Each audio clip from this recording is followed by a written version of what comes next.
Okay, welcome to the Chapter 3 review. Your test will consist of mostly multiple choice, but you will have some short answer to fill in or calculate, and what you should study. In addition to this review, you should look over your notes, including any of the left side activities that we did, any worksheets that we might have done, and also remember to look at the review materials that are in your book. There's some good review games, there's some good tutorials, so make sure you're looking at those if you're needing additional help.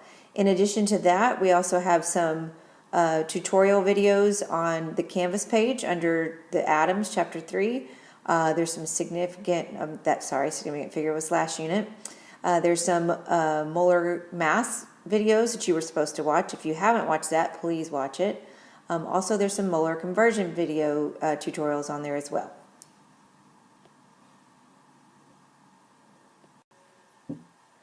Okay, let's get started with the first one. It wants you to describe the following three basic laws on how matter behaves. So the first one, which we've already talked about a couple of times, is the law of conservation of mass. You can read that definition here. And what you need to know about that, or what it means for you to understand, is that you have to start and end. When you have a reaction or a chemical change, you have to start and end with the same mass and the same number and type of atoms. So in other words, if I started a reaction and I had a total of 50 grams, then I need to end with a total of 50 grams. If I started with 4 carbon atoms and 10 hydrogen atoms, then I need to end my reaction also with 4 carbon atoms and 10 hydrogen atoms. Law of definite proportions is the next one. We've also talked about that before. That is the one that says that when elements combine, they do so in a fixed ratio of the same proportions every single time, no matter how much sample or where the source of the compound is coming from. Law of multiple proportions is another one we've talked about.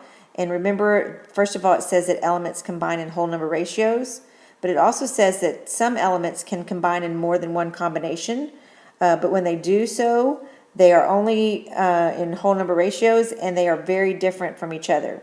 So here are some examples of NO2, NO, and N2O. All behave very differently from each other. We also talked about in class carbon dioxide and carbon monoxide. So those are two more examples of the law of multiple proportions.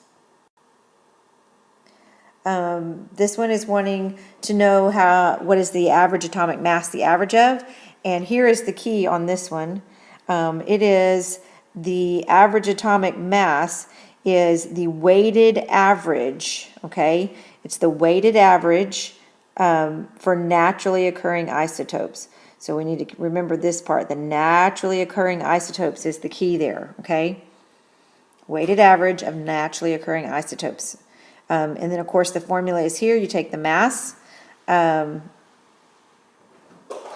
of the isotope and you multiply it by the percentage, and you add it to all the masses times their percentage, and you add them all up and divide by 100.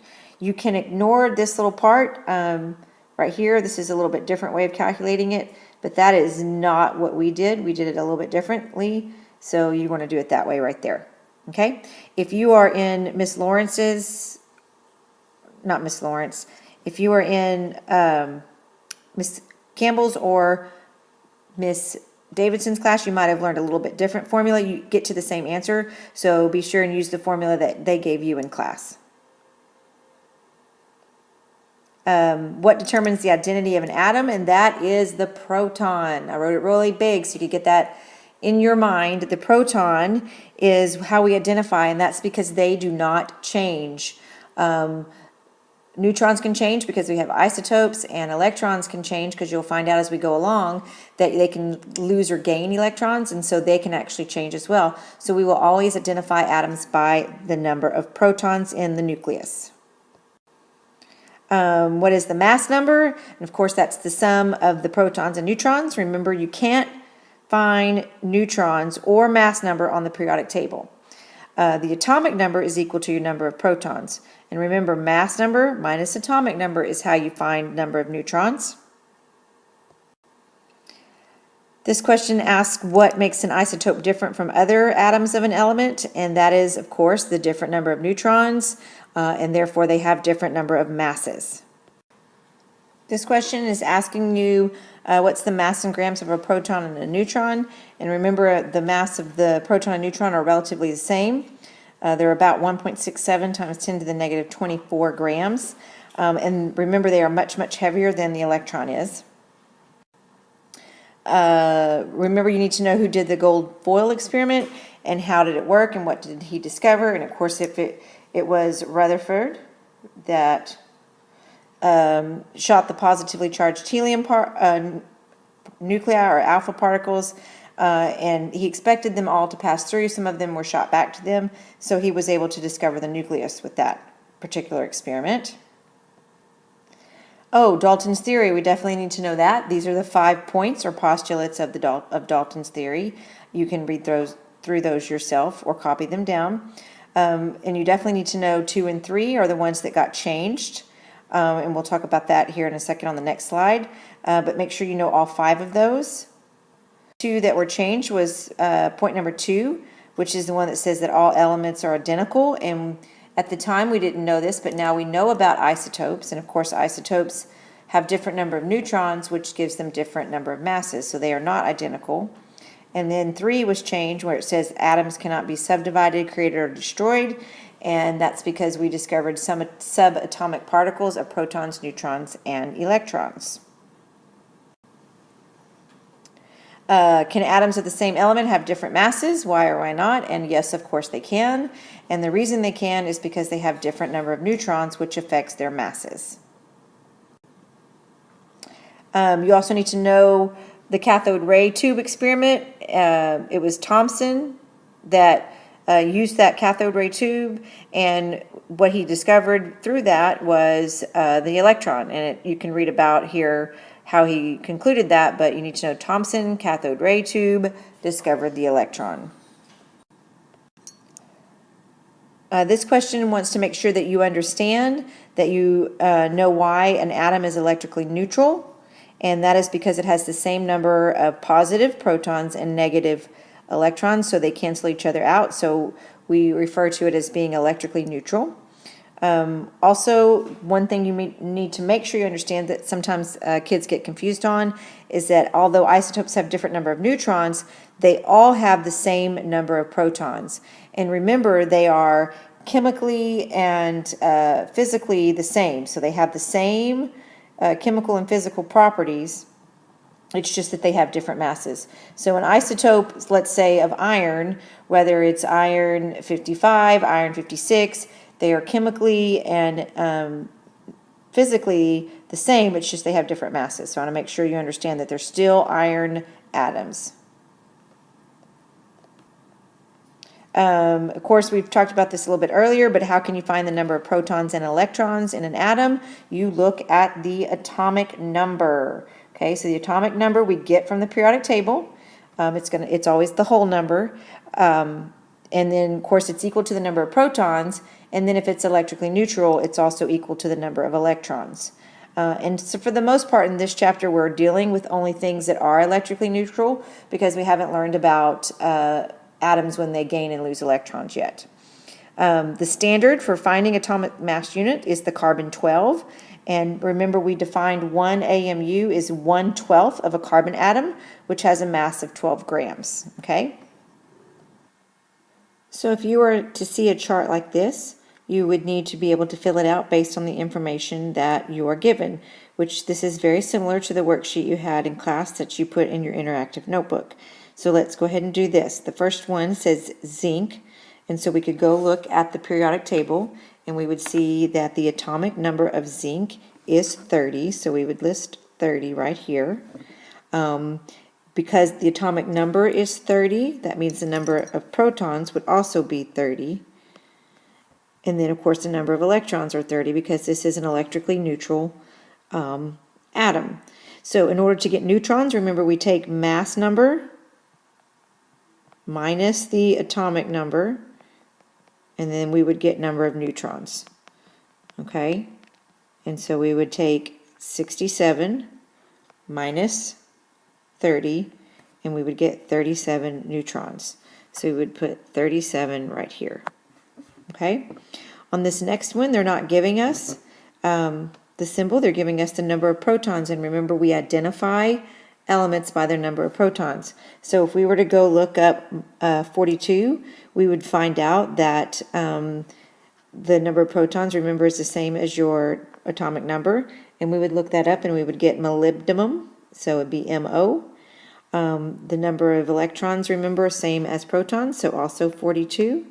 And then in order to get the number of neutrons, remember we take mass numbers, so it would be 96 minus 42.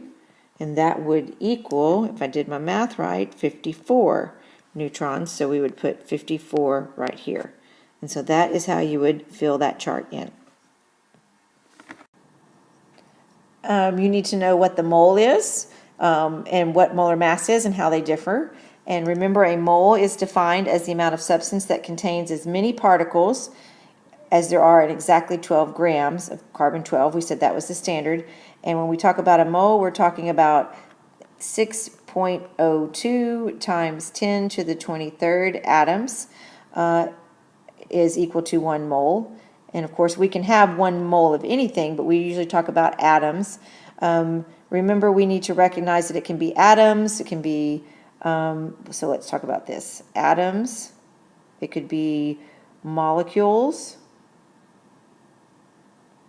it could be ions, or we could also have formula, oops, can't read that, formula units. So anytime we see one of those, we're going to think we need to use Avogadro's number. In my class, we just use the 6.02. Some teachers like the 6.022, so do whatever your teacher asks you to do. And then, of course, the molar mass is the mass of 1 mole of a pure substance, okay? And we get that off of the periodic table for the elements. It's the same as the average atomic mass unit. So, for instance, if I had aluminum, if I looked up aluminum, it's 26.98 grams per 1 mole. And what that means is that I have 26.98 grams is equal to 1 mole, which would also be equal to 6.02 times 10 to the 23rd atoms of aluminum. Okay? So here we get into our math problems. So we're going to start with this one. We have 35 grams of sodium. And how many moles is this? And so we have 35 grams is what we're going to start with, because that's the only thing we know. So we have 35 grams, and of course it's sodium, Na. We're going to draw our grid. If we have grams of sodium on the top, we need to put grams of sodium on the bottom, and then it's going to be 1 mole of sodium. So we would need to go look at the periodic table to look up the molar mass. And we always round to 2 decimal places. So that would be 22.99 grams of sodium. And of course, our units of grams cancel out. And so we would put that in the calculator. We would take 35, because we have 35 on the top, and we would divide by 22.99.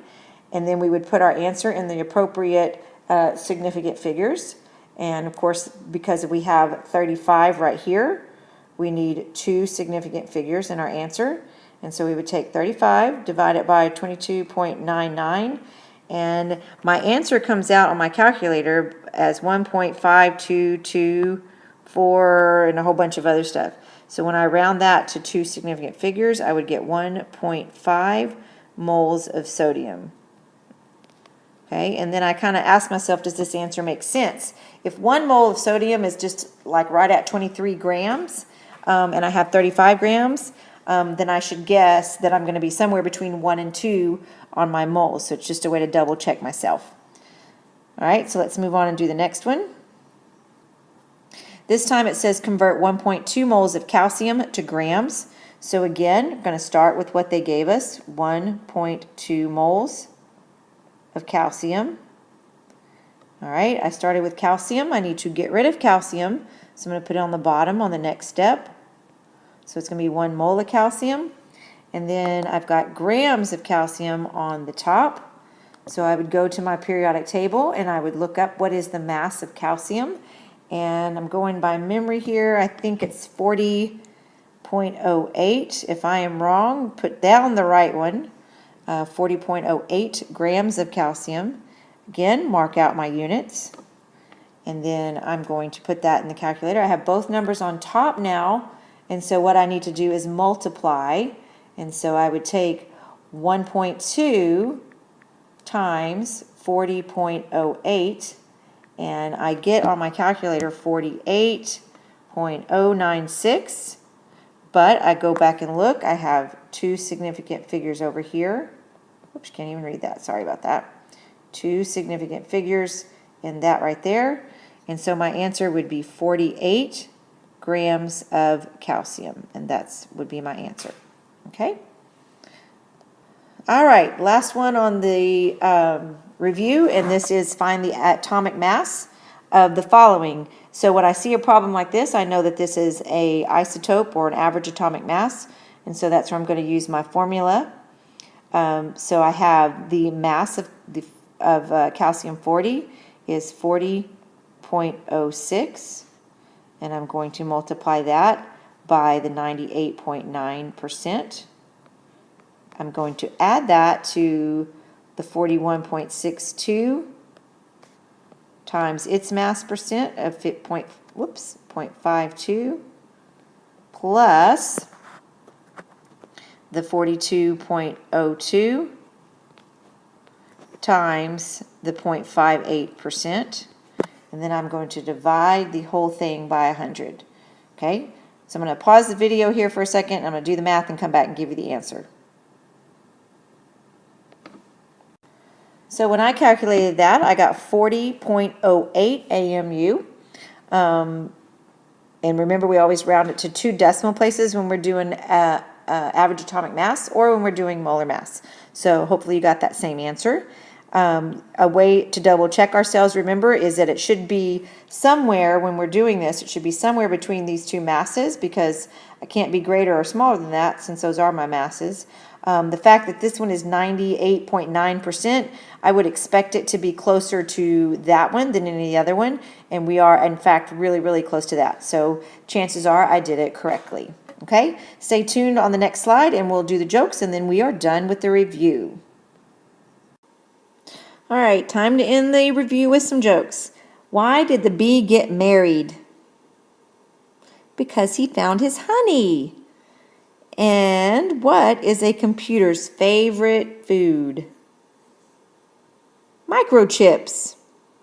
Well, that's all from now. I would tell you another chemistry joke, but I know I wouldn't get a reaction. Bye.